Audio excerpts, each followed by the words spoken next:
Entonces, contexto histórico del mandamiento. Dice: oísteis que fue dicho, no cometerás adulterio, pero yo os digo que cualquiera que mira a una mujer para codiciarla ya adulteró con ella en su corazón. Por tanto, si tu ojo derecho te es ocasión de caer, sácalo y échalo de ti, pues mejor te es que se pierda uno de tus miembros y no que todo tu cuerpo sea echado al infierno. Si tu mano derecha te es ocasión de caer, córtala y échala de ti, pues mejor te es que se pierda uno de tus miembros y no que todo tu cuerpo sea echado al infierno. Entonces, básicamente, la Midrash, la Mishnah y la Gemara tienen muchas implicaciones con respecto a este tema sobre Mateo capítulo 5, ¿no?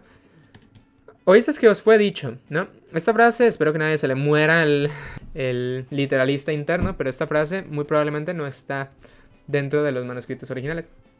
Pero es solamente esta frase, oísteis que fue dicho. No cometerás adulterio, pero yo digo que el que mira a una mujer para codiciarla ya adulteró con ella en su corazón, ¿no? Primer tipo de fornicación. Adulterio, si bien es un propio grupo, pertenece a un grupo más grande, que es el grupo de la fornicación. Ahora, ya habíamos hablado de esto, por tanto, si tu ojo derecho te es ocasión de caer, sácalo y échalo de ti. Mejor te es que se te pierda uno de tus miembros y no que sea todo el cuerpo echado al infierno, ¿no? Entonces, esto es posible, las notas de Gill hacen referencia a lo que voy a leer en este momento, ¿no? Gill comenta y cita esto, ¿no? No es lícito mirar a una mujer hermosa, incluso soltera, ni siendo la esposa de otro hombre, ni aunque sea una relación impropia, ni aún sobre las prendas ostentosas, aun si éste está mirando el dedo meñique del pie o haya pagado para poder mirarla, incluso si está dentro de la ley y buenas obras, ni siquiera si es Moisés mismo, no escapará de la condenación el que mirare el talón de una mujer.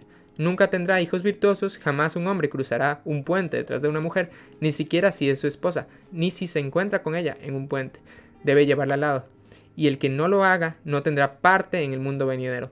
Prohíben que un hombre mire la belleza de su propia esposa. Este mismo escritor dice, si una mujer estuviera ahogándose, ni siquiera la salvarían porque está prohibido mirarla, ¿no?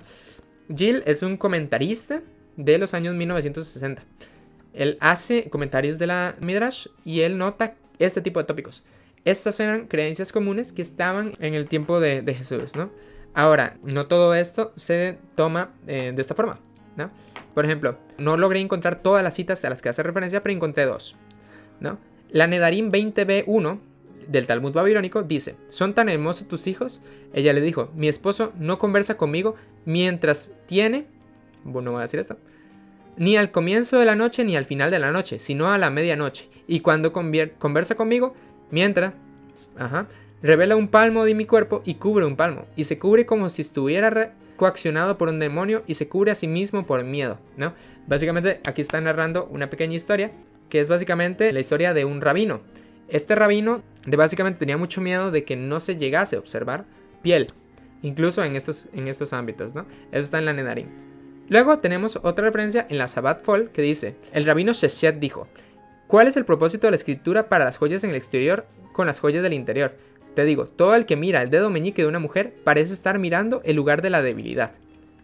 Con respecto al verso que enumera los adornos, Rai Sheshat dijo, ¿por qué motivo el verso enumeró adornos externos? Es decir, un brazalete, con adornos internos, es decir, un kumás. Decirles que cualquiera que mira el dedo meñique de una mujer es considerado como si mirara a sus... La expiación fue por el pecado de mirar, ¿no?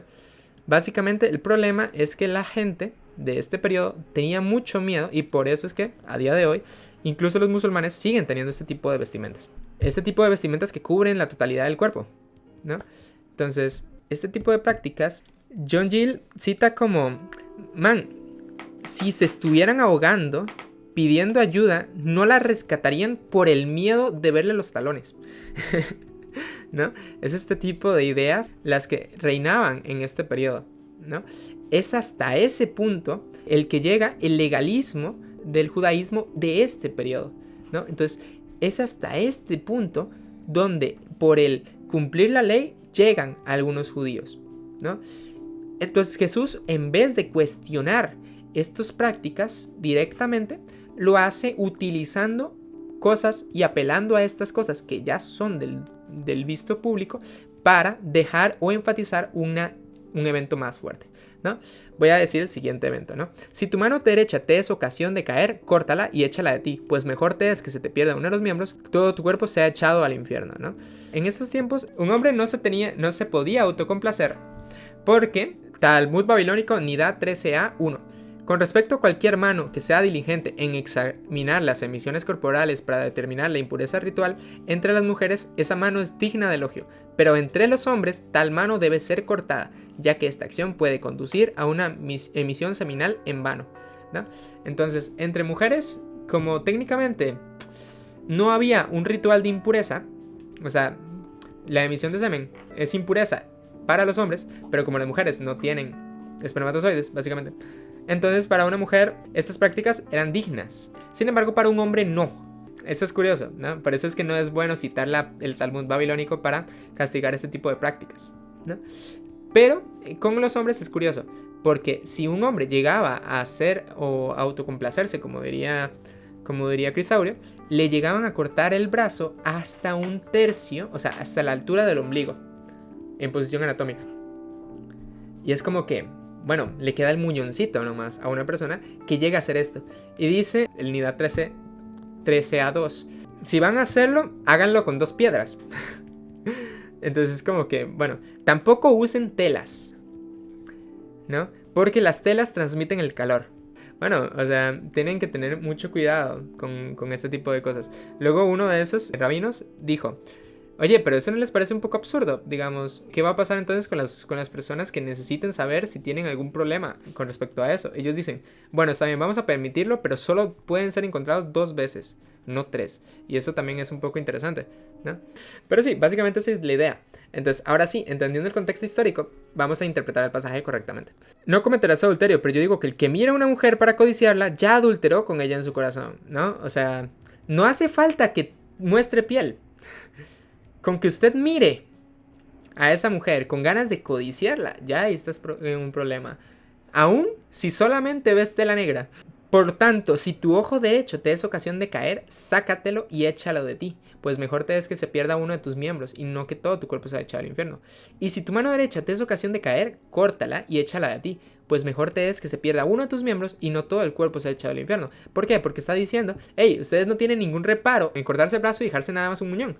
Así que, si ustedes no tienen reparo en hacer eso, tengan reparo en no irse al infierno, ¿no? Tengan preocupación por no irse al infierno. Porque así como ustedes le cortan el brazo a otras personas, es mejor, en serio, que ustedes estén dispuestos a dejar vainas fuertes con el fin de no irse al infierno, ¿no? Básicamente les está mandando a arrepentirse, no de las prácticas que hayan hecho, sino que les están mandando a arrepentirse de sus malos actuares hipócritas ante la ley, ¿no? Específicamente a los que están ahí presentes y a los judíos fariseos que estaban en ese momento. Tal vez para un judío estas prácticas eran comunes, supernaturales, pero para un gentil no. O sea, para un gentil, en definitiva, la fornicación era supernatural, era cosa de todos los días y a nadie le interesaba si eres gentil y fornicabas. Entonces, ¿qué es una de las cosas más que castiga también la fornicación? Específicamente el venderte. Eso es súper castigado y para los gentiles era supernatural. Si ustedes van al Hechos capítulo 15, el concilio de Jerusalén, el concilio de Jerusalén llega y dice, y algo sumamente importante, llega y dice, bueno, estas son 4 cosas de las que vamos a hablarle a los gentiles. Y es que dejen de comer cosas sacrificadas a ídolos, dejen de comer sangre, dejen de comer animales que están maltratados y que dejen la fornicación. Y tú te quedas como, oye, o sea, entiendo los primeros 3, digamos, pero ¿y por qué la fornicación? ¿No se supone que la fornicación debería estar condenada y todo el mundo debería saber de que la fornicación está mal? Bueno, los gentiles no. Ellos hacían vainas que eran muy curiosas. Por ejemplo, ellos llegaban y decían, no pasa nada si fornico con mi madrastra, porque el domingo siguiente voy y tomo la cena como si nada, porque a nadie le interesa. Para los de Corintios llegaron a ese punto de inmoralidad, pero sinceramente es parte de su cultura, es parte de ser gentiles, que ellos permitían hacer esas cosas porque eran naturales, normales ahí. Entonces Pablo tiene que decir y llegar a decir, hey, no, prohíbo todo tipo de fornicación y toda práctica donde se ve inculcado este tipo de vainas. Otro ejemplo, los nicolaitas. Los nicolaitas le habían enseñado a los muchachos a fornicar. y motivaban a que fornicasen. Sin embargo, también es una práctica que es incorrecta. ¿Por qué?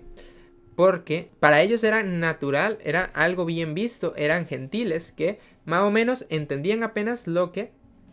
Exacto, lo que dicen los ateos, mientras no le haga daño a nadie. Ok, no. Para el contexto bíblico, uno tiene que entender de que esas prácticas son mal vistas ante todo y tienen que tener cuidado los gentiles, puesto que a pesar de que sean naturales en ellos, cuando ustedes estudian contexto histórico, ustedes se dan cuenta de que de hecho en la actualidad hay muchos patrones que se repiten.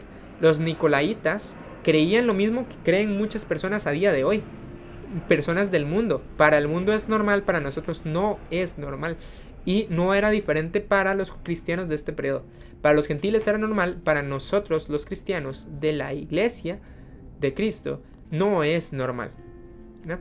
Y en el Concilio de Jerusalén se exhorta a los pastores, pastores, líderes, etcétera, a que prediquen esas 4 cosas y entre ellas la fornicación, porque la fornicación había llegado a un tal grado. Pero sí, listo, con eso creo que hemos terminado por la explicación. Simplemente voy a poner aquí datos curiosos de la lección. Básicamente esta es una, no es solamente esto. Básicamente hay una vaina que es muy famosa, que es que en el mundo actual es permitido juzgar ciertas prácticas que sean extremadamente inmorales en la iglesia, y también estamos justificados a sacar a una persona de la iglesia si es que tiene prácticas demasiado inmorales. Eso es algo que se aprende en este pasaje.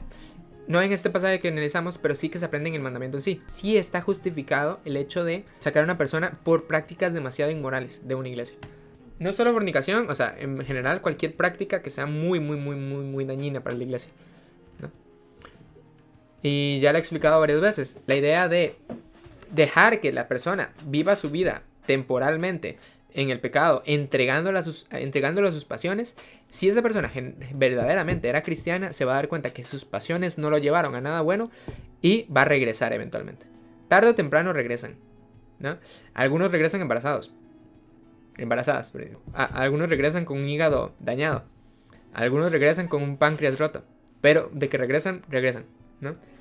Es mejor que regresen sin esas vainas funcionando a que nunca más vuelvan a regresar, ¿no?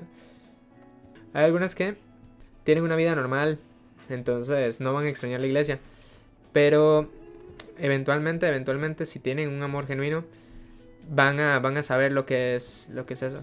Y de hecho es por eso que es importante también, y esto se los voy a comentar así como paréntesis, es importante también que las iglesias tengan comunicación entre ellas. Porque si una persona es sacada de una iglesia, luego no debería volver a otra iglesia, porque donde sí le permitan su pecado. Eso está mal también. Entonces, también sépanlo, que eso es una cosa que hemos perdido con el tiempo, porque ahora que tenemos denominaciones de denominaciones, la fornicación en una iglesia se castiga, pero en otra iglesia se permite. Eso está súper mal. Y siempre estará súper mal. Si tienen en su mano la posibilidad de evitar que esa persona vuelva a la iglesia en general, háganlo. Y de verdad que lo deberían intentar. Con el procedimiento correcto, ¿no? Primero encaren a la persona, luego encárenla en público y luego táchenla de hereje.